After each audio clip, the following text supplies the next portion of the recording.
हाँ जी दोस्तों नमस्कार। स्टडी हंगर्स पर आपका बहुत बहुत स्वागत है। आशा करता हूँ आप सभी बहुत अच्छे होंगे और अपनी तैयारी को एक नई दिशा दे रहे होंगे। साथियों, अगर आप हमारे चैनल पर नए हैं तो चैनल को सब्सक्राइब जरूर करें और जो भी साथी शिक्षक भर्ती चयन परीक्षा की तैयारी कर रहे हैं उनके साथ चैनल को शेयर भी करें। तो साथियों, अभी तक इस सफर में हमने देखा कि हम कक्षा 4 का हमारा जो पर्यावरण है उसकी एनसीईआरटी को हम कंप्लीट कर रहे हैं और आज ये इस सीरीज का हमारा अंतिम वीडियो है। आज हम डिस्कस करेंगे पार्ट 25, 26 और 27। ये हमारा इसका लास्ट वीडियो है और हमारी कोशिश है कि हम इस पूरे के पूरे कक्षा 4 की जो हमारी पर्यावरण है एनसीईआरटी की उसकी एक कंप्लीट वीडियो आपके लिए एक मैराथन वीडियो लेकर आए। तो ठीक है। और इसी प्रकार कोशिश रहेगी कि हमारा जो कक्षा 3 का हमने पर्यावरण किया था उसकी भी हम एक कंप्लीट मैराथन वीडियो आपके लिए लेकर आए। ठीक है, बहुत जल्द आपको वीडियो देखने को मिलेगी।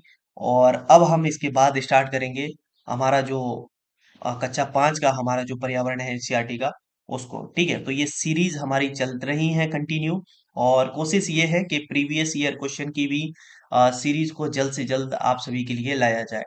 ठीक है, तो आज हम डिस्कस कर लेते हैं। चलिए, पार्ट 25, चटपटी पहेलियां। इस पार्ट में देखिए कुछ ज्यादा खास इतने क्वेश्चन है नहीं, एक दो क्वेश्चन हैं जो कि फैक्ट हैं, हम देख लेंगे उनको। यहाँ पर देखिए ये पहेली दी है। कूटी जाती पीसी जाती, भोजन तीखा खूब बनाती, खाने में जो ज्यादा डल गई तो फिर मुंह से निकली सीसी, आंख नाक से निकले पानी, याद दिला दूं सबको नानी, सोचो सोचो कौन हूं मैं, जल्दी बोलो कौन हूं मैं।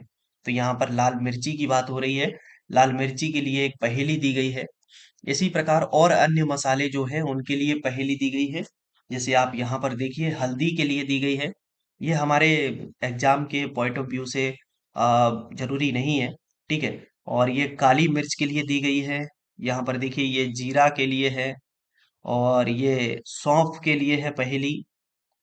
और यहाँ पर ये लौंग के लिए है। कील जैसी दिखती हूँ पर मैं एक कली हूँ, चॉकलेटी भूरे रंग की तेज खुशबी वाली हूँ, जब दर्द होता दांत में तब मुझे रखते दांत में, सोचो सोचो कौन हूँ मैं, जल्दी बोलो कौन हूँ मैं।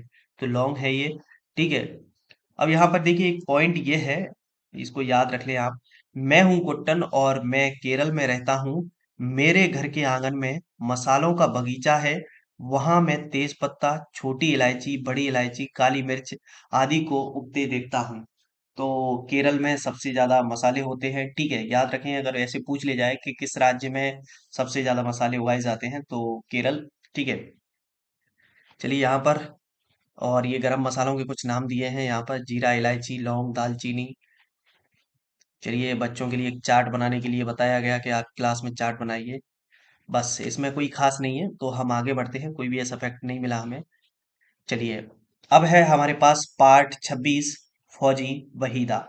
तो इस पूरे के पूरे पार्ट में बात होगी लेफ्टिनेंट कमांडर वहीदा प्रिज्म के बारे में। ठीक है, तो चलिए इस पार्ट को आगे बढ़ाते हैं। क्या तुमने इनकी फोटो कहीं देखी है? ये हैं लेफ्टिनेंट कमांडर वहीदा प्रिज्म। ये भारतीय नौसेना में डॉक्टर हैं और नौसेना के समुद्री जहाज पर काम करने वाली गिनी चुनी महिलाओं में से एक हैं। तो क्वेश्चन आपसे इसलिए पूछा जा सकता है कि स्पेशली एक पूरा का पूरा चैप्टर दिया गया फौजी वहीदा प्रिज्म के बारे में, तो पूछ सकते हैं कि लेफ्टिनेंट कमांडर वहीदा प्रिज्म कौन है। तो ये इंडियन नेवी में भारतीय नौसेना में डॉक्टर हैं जो कि नौसेना के समुद्री जहाज पर काम करने वाली गिनी चुनी महिलाओं में से एक है। ठीक है।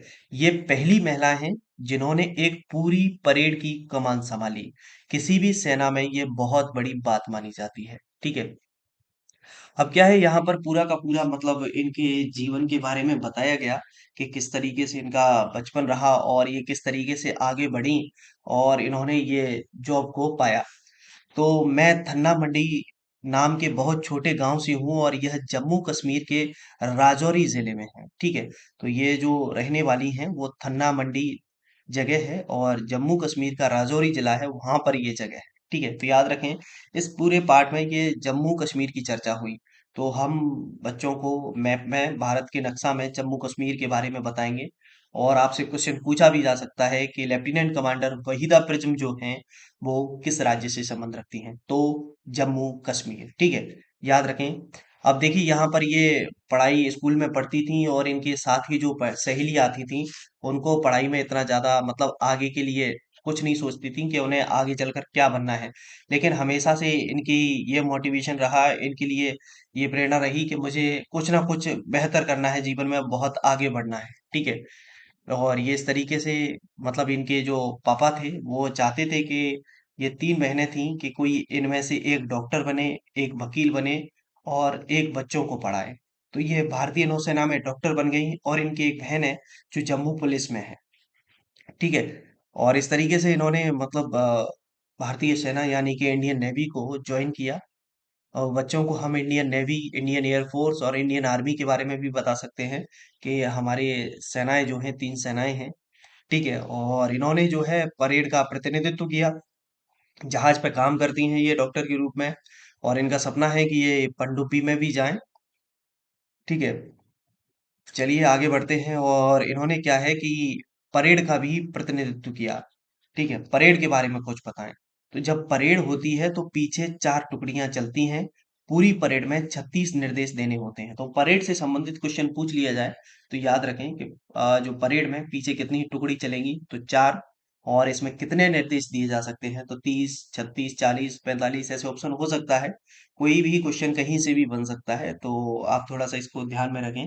तो पूरी परेड में 36 निर्देश दिए जाते हैं, और निर्देश इतनी जोर से देने होते हैं कि सबसे पीछे वाली टुकड़ी के लोग भी सुन पाए, देखने वाले तक भी आवाज सुने जो मैदान के दूसरी तरफ बैठे हैं। ठीक है, चलिए। और बच्चों से मतलब हम इस जॉब के अलावा और भी कई ऐसे जॉब है उनके बारे में भी हम बच्चों से चर्चा कर सकते हैं। ठीक है, तो इनसे पूछा गया कि चार टुकड़ियों के आगे चलते हुए आप घबराए नहीं, तो इन्होंने कहा घबराहट तो नहीं थी, पर यह है कि 36 बार चिल्लाकर निर्देश देने होते हैं।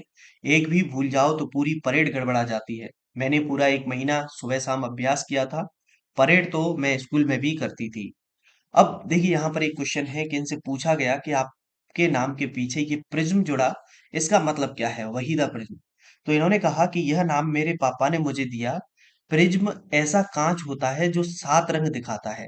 वे चाहते थे कि मैं भी इसी तरह अपनी पहचान बनाऊं, इसलिए उन्होंने बचपन से ही मुझे यह नाम दिया। ठीक है, तो इनके नाम के पीछे प्रिज्म जुड़ने का मतलब जो रीजन है वो ये है।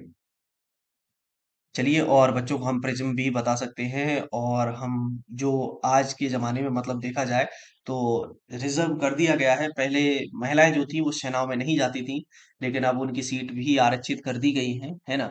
हर सेक्टर में महिलाओं को आगे बढ़ाया जा रहा है। चलिए देखें, और ये देखिए यहाँ पर कुछ चित्र दिए हैं, ये जो अपने इंडियन नेवी के जो अफ़सर हैं उनसे मिलती हुई बताई गई हैं यहाँ पर। तो बस इस पार्ट में कोई ज़्यादा और ख़ास फैक्ट है नहीं, इस पार्ट में इतना ही था। आगे बढ़ते हैं अगले पार्ट की ओर। अगला पार्ट है पार्ट 27, कोशिश हुई कामयाब। अब यहाँ पर क्या है, ये आप चित्र में से देख पा रहे होंगे। ये एक छोटी सी बच्ची है जो खिड़की से बाहर देख रही है, और एक्चुअली इसका नाम है चुस्किट। और चुस्किट क्या है, चुस्किट का सपना था कि वो स्कूल जाए, स्कूल में जाकर पढ़े।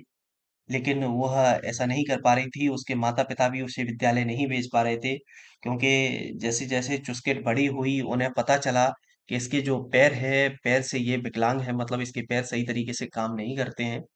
तो उसके लिए वो एक साइकिल भी लेकर आए थे, जिससे क्या है कि चुस्किट मतलब एक स्थान से दूसरे स्थान तक आ जा सकती थी अपने घर में। और यहाँ पर देखिए ये कुछ जम्मू कश्मीर के यहाँ के ये कुछ चित्र दिखाए गए हैं। ठीक है, चुस्किट और सॉरी लद्दाख के चित्र दिखाए गए हैं यहाँ पर। लद्दाख से बिलोंग करती थी ये, तो लद्दाख की जो जगह है वो ऊबड़ खाबड़ है। ठीक है, अब क्या है चुस्किट के लिए, उसके लिए ले आए गए। और चुस्किट वहां से एक स्थान से दूसरी जगह तक उस साइकिल से जा रही थी। ठीक है, अब देखिए यहाँ पर कुछ शब्द हैं, ये हमारे काम के हैं। इस पूरी की पूरी में ये स्टोरी है, मैं आपको शॉर्ट में बताता जाऊंगा। उसकी माँ आमा ले, तो याद रखें लद्दाख में उसकी जो माँ है उसको क्या कहा गया, आमा ले।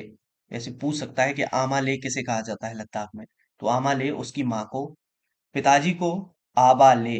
ठीक है, पिताजी को क्या कहा गया, आबा ले। याद रखें ये छोटी छोटी चीजें हैं, इंपॉर्टेंट फैक्ट बनते हैं इनसे। और क्या है कि इसके लिए मतलब साइकिल आ गई, वो कुर्सी अपनी चलाकर इधर उधर जा रही थी। ये देखिए यहाँ पर। और इसका एक दोस्त है अब्दुल, एक दिन इसके घर पर आया, तो उसने कहा कि चुस्किट तुम स्कूल नहीं जाती हो? तो उसने बहुत उदास मन से कहा कि आबा ले मुझे रोज रोज उठाकर स्कूल तो नहीं ले जा सकते, और मैं अपनी कुर्सी चलाकर भी नहीं जा सकती। स्कूल जाने का जो रास्ता है वो बहुत ऊबड़ खाबड़ है, और मैं नदी कैसे पार करूंगी? तो अब्दुल ने कहा उससे कि क्या तुम स्कूल जाना चाहती हो? तो चुस्किट का मन उछल पड़ा, और वह बोली क्यों नहीं, क्यों नहीं। मैं भी तुम सबकी तरह स्कूल जाना चाहती हूँ, पढ़ना चाहती हूँ, खेलना चाहती हूँ। मेमेले दादाजी ने उसे उसी समय टोक दिया। वे बोले, चुस्किट, सपने देखना छोड़ दो, तुम जानती हो ये मुमकिन नहीं। तो हमारे काम का फैक्ट निकल के आया, मेमेले। ठीक है, मेमेले किसे कहा जाता है? तो दादाजी को। अब देखिए यहाँ पर क्या है कि इसका दोस्त जाता है अब्दुल, और वो अपने स्कूल जाता है, और अपने स्कूल के हेड मास्टर साहब और बाकी के सब अध्यापकों को अपनी बात मनवाता है कि चुस्किट को हमें स्कूल लाना है, और उसके लिए हमें सब लोगों को मिलकर प्रयास करना चाहिए। तो वो सब लोग क्या करते हैं कि जो इसके रास्ता था, मतलब उसके घर से लेकर स्कूल तक का जो रास्ता था, सब लोग लग जाते हैं, और उस रास्ते को क्या है कि ऊबड़ खाबड़ रास्ते को समतल करते हैं सब बच्चे। ठीक है, और अब समस्या आती है कि रास्ता तो समतल हो गया, लेकिन नदी जो है उसको कैसे पार किया जाए? तो सब लोगों ने लकड़ी की फट्टियों की सहायता से नदी पर पुलिया बना दी। अब ये सब मतलब बच्चों ने, सब बच्चे भी इसमें हेल्प कर रहे थे, उनके स्कूल का स्टाफ भी हेल्प कर रहा था, और चुस्किट के जो आमाले और आबाले थे वो भी उनकी हेल्प कर रहे थे। तो क्या होता है, फाइनली ये पूरा का पूरा बनकर तैयार हो जाता है। इस चित्र में आप देखिए यहाँ से, तो ये पूरी प्रोसेस दिख रही है यहाँ पर, है ना, कि मतलब इन लोगों ने कैसे कैसे इस रास्ते को समतल किया, और कैसे कैसे इन्होंने ये छोटी सी पुलिया यहाँ पर बनाई। ठीक है, और क्या होता है कि चुस्किट जो है फाइनली अपने स्कूल में पहुंच जाती है। ठीक है, अब देखिए यहाँ पर ये चित्र पूरा का पूरा दिया है कि चुस्किट जो है उसको उसके स्कूल तक पहुंचाओ। और देखिए यहाँ पर ये पूरा रास्ता बताया है, और इस तरीके से चुस्किट अपने स्कूल पहुंच गई, और चुस्किट बहुत खुशी थी। तो इस पाठ में जो है बस इतना ही था। आमाले, आबाले और मेमेले, इन तीनों शब्दों को आप विशेषतः याद रखें। ठीक है, इस पाठ में इतना ही है। मुलाकात करेंगे अगले वीडियो में, जब तक आप सभी अपना ख्याल रखिए। जय हिंद, जय भारत।